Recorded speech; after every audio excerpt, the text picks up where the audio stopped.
In mogoče je zdaj ta prav moment, da poudarim. A gre vam to sploh na jetra? A sem sam jaz tak? Jaz ne vem, meni gre to na jetra. Pa skozi vidiš, brez veze. Vozim se v tem trenutku najbolj prodajanem Mercedesu sploh. A veš, kako mu je ime? Mercedes GLC, zdaj je nova generacija zunaj že koliko časa? Kakšen let? Se mi zdi, da je bil čas, da se mu malo bolj posvetim in to sem naredil na precej temeljit način. Nabral sem 5 ljudi, 3 otroke pa 2 odrasla sva bila. Z njim sem šel na morje, pa sem se vmes v tem času tudi veliko naučil. In zdaj ti bom vse to povedal. Torej, tole je Mercedes GLC, če se ne motim, že 3. generacija tega avtomobila. In mogoče je zdaj ta prav moment, da poudarim, da je, ko pride do oblike, navkljub vsemu razvoju, pa evoluciji, pa spremembam oblikovnega jezika, meni osebno še vedno daleč najbolj všeč prva generacija. Tista najbolj narezan, oster, škatlast. No, ampak da se razumemo, tudi ta nova generacija, ta je opremljena s kupico detajli, ki mu pomagajo k krepitvi karakterja, recimo tudi precej, ali pa dajmo reči, razmeroma močne boke, pa še par drugih detajlov, ki jih bom pokazal pol. Sicer se pa GLC pele na enaki platformi kot razred C, kar seveda pomeni, da je povzel vso njegovo tehnološko podporo, vključno s podvozjem in vsemi tistimi elementi pa sistemi, ki ga delajo precej pametnega, mogoče bi v tem trenutku izpostavil, kaj pa je svem. Dobro, podvozju pa obdobju bom pol več povedal, ampak navdušen sem recimo bil nad delovanjem telih digitalnih luči, matrično prilagajanje vozišču oziroma vozilom, ki prehajajo nasprot oziroma vozijo skupaj s tabo. Drugače pa s 4,72 metra malenkost ali pa dajmo reči nekaj centimetrov daljši, kot je bil, celo malo nižji. Kabina recimo ostaja podoben, povprečno prostorna, je pa 50 litrov predobil kufer. A veš, da sem hotel kufer pozneje pokazati, ampak zdaj pa, če že stojim tukaj zadnji, poglej, zdaj ga je za 600 litrov.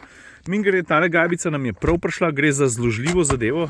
Drugače, huda Mercedesova klasika, ne? Zelo uporabna, lahko jo tudi skriješ v dvojem podnu. In ko smo že pri dvojnem podnu, čak še tole moramo umakniti. Prej med vožnjo v vodu sem razlagal o tem, da nas je šlo 5 na morje. 3 otroci, 2 odrasla. Nam rekel, da smo izvrstni v pakiranju, mogoče so v kontrasmer, ampak ta prtljažnik nam je bil za, dajmo reči, švoh teden dopusta oddiha povsem dovolj, kar veliko pove. A je pa še ena stvar, ne, preden ti pokažem dvojen podn, če se boš ti odločil za priključenega hibrida, ker je tudi možnost potem tukaj spodaj, ne boš imel toliko prostora oziroma ga ne boš imel sploh. Evo, zdaj si pa prosim lepo poglej to veliko luknjo. Ja, pa še tole bom zagrabil, vidiš tale kabel, tukaj le gor zahaklaš in zaradi tega lahko polica stoji po koncu. Lej, sem noter, se ti bom pokazal en shot, sem spravil, pazi to, en letalski kovček sem, pa moj nahrbtnik sem, pa drug letalski kovček sem, plus moje superge, pa še par drugih malenkosti. Hočem reči, da je placa zares velik, ta dvojen podn je zelo uporaben. Ok, čakaj, kaj je zdaj? Tebe moram najprej ven vzeti, pa tole odhaklati. Aha, čakaj malo, to sem zdaj narobe naredil. V glavnem, v prostorskem smislu vprašanj, pomislekov ne bi smel biti. Pojmo naprej. Mislim, gremo nazaj. Kje smo sploh bili? Pa se caj ti kokpit pokažem. Poglej, v GLC-ju boš našel velik razreda C, govorim o neki grobi oblikovni zasnovi. Občutek tukaj noter je, dajmo reči, izredno dober. Mal zaradi tega šmeka, ki ga Mercedesi pač znajo narediti oziroma ga imajo. To pomeni malo ambientalne osvetlitve, malo dizajn, malo feeling, je tudi kup stvari, ki so me fejst razjezile oziroma mi grejo čisti iskreno orenk na jetra. Recimo tale sredinski greben, s katerim samo po sebi ni nič narobe, ampak toliko tele piano plastike, tegale laka, zgleda fajn, dokler ga ne začneš uporabljati. Avto, mislim. Jaz vem, da zvenim kot pokvarjen radio, ampak meni gre ta prah toliko na jetra. In tukaj na sredinskem grebenu ga imaš zares ves čas na očeh, pa ne samo to, čak, da gremo na drugo stran. Poglej, spodaj presekan volan, ličen, debel, športen, vala gre za paket AMG Line. Na vsaki strani imamo po 2 prečki in tudi tukaj najdeš tole površino, sicer občutljivo na dotik, tudi ne glede na veliko število stikal oziroma gumbov, je vse skupaj zelo uporabno, ampak tudi tukaj sem ves čas gledal prstne odtise, prah in tako naprej in sem ves čas tle neki pucel pa šlato, zato ker... A gre vam to sploh na jetra? A sem sam jaz tak? Jaz ne vem, meni gre to na jetra, pa skozi vidiš, brez veze. Ok, dajmo še kaj pohvaliti, ne. Recimo tale površina občutljiva na dotik, na zelo preprost način lahko zbiraš oziroma menjaš grafike na digitalni instrumentni plošči, ki so ti pač všeč. Lahko v spredje postaviš off-road program oziroma off-road telemetrijo, asistenčne sisteme, navigacijo, klasičen pogled, športni pogled ali pa tale nevsiljiv. Evo ga. Predvsem pa, in zdaj prihaja ena večjih pohval, se mi zdi, da sem že pri kakšnem testu Mercedesa to omenil. V tej kabini, razen stikal na volanu, pa razen tele tanke črte stikal fizičnih, klasičnih tip praktično ni.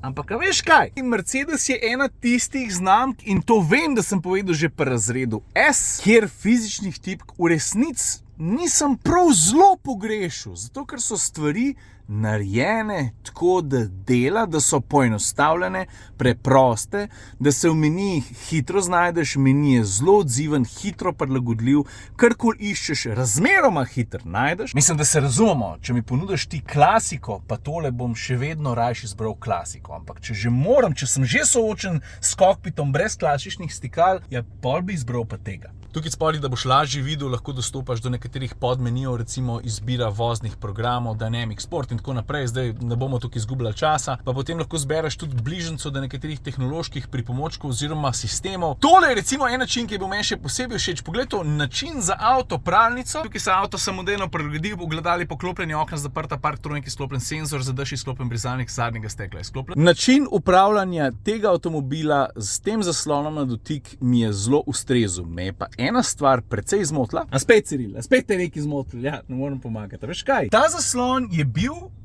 oziroma je, izredno vroč, ful se segreva. Zdaj ne vem, je pri vseh tako, sam pri tem, ampak to mi ni bilo fajn, ker sem upravljal z njim, če se na hitro dotakneš, niti ne porajtaš. Čim pa imaš več upravka, pa kakšno stvar iščeš, pa tipkaš, pa na blazincah takoj začutiš vročino in to mi ni bilo všeč. Ok, zdaj pa 3 detajli pri tem avtomobilu, ki so mi bili fejst všeč. Ta prvi. Poglejte 3 sredinske zračnike, mimogrede stranska na desni oziroma levi strani so enaki. Upravljanje z njimi, slišiš ta zvok?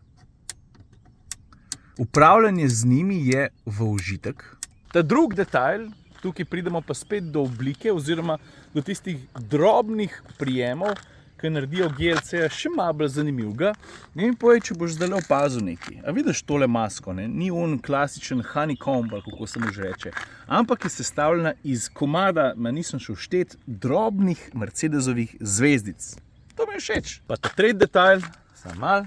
Sredinski greben ima ponovadi sredinski predal. Odpreš ga, dvokrilno odpiranje, mislim, da imajo Mazde tudi zdaj to potonovam, pa najbrž še kakšna znamka, no to mi je všeč, zato ker je dostop lahek, ne rabiš se tako neki matrat, pa odpiraš, pa z obeh strani je enakovredno, to se pravi, ne rabiš iz te strani čez rob, a veš kaj hočem reči. Glavno fajn, tudi globok je, pa prilagodljiv in tako naprej.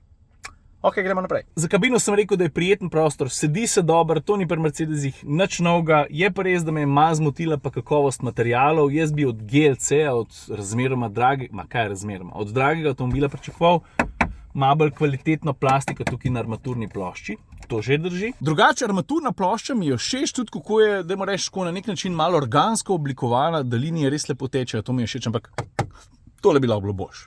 Pa enako velja za plastiko na vratih in podobno velja tudi za tole konzolo. Tukajle. Za prostor v drugi vrsti, to sem že prej nekaj omenil, ne? Sprav, prostora je za glavo več kot zadost, za kolena. Dajmo reči, ok, v resnici tukajle nič posebenega. Je pa res, da so tukaj zadaj sedeli 3 otroci oziroma občasno tukaj na sredinskem sedežu celo odrasla oseba, pa ni bilo prehudo. Sedeži so mehki, udobni. Ok, zdaj pa še 2 reči, vozna dinamika pa pogonski sklop. GLC, se to ste mogoče že kar malo pričakovali, je v osnovi podrejen udobju. Na nek način me je malo presenetil celo med ovinki, ene 2-krat se mi je malo mudil, pa sam sem bil v avtu, pa vse tiste počitniške navlake ni bilo v kufru, tako da nisem nič slišal, da bi se kaj premetaval. Tega jaz ne morem, da jaz pelem v ovinkih športno, pa da slišim, da gre kaj levo, desno v kufru ali pa na zadnjih zicih, bože ne da. Hočem reči, da se pele presenetljivo dobro tudi v ovinkih, ampak seveda je to mehkoben avto in kot potovalnik in kot avto za vsak dan, tudi za slabe podlage, ga ne morem prehvaliti. Res se dobro pele in identične besede sem po moje izrekel že pri testu prejšnje generacije. Je pa treba tudi omeniti, da si kot doplačilo lahko misliš tudi zračno podvozje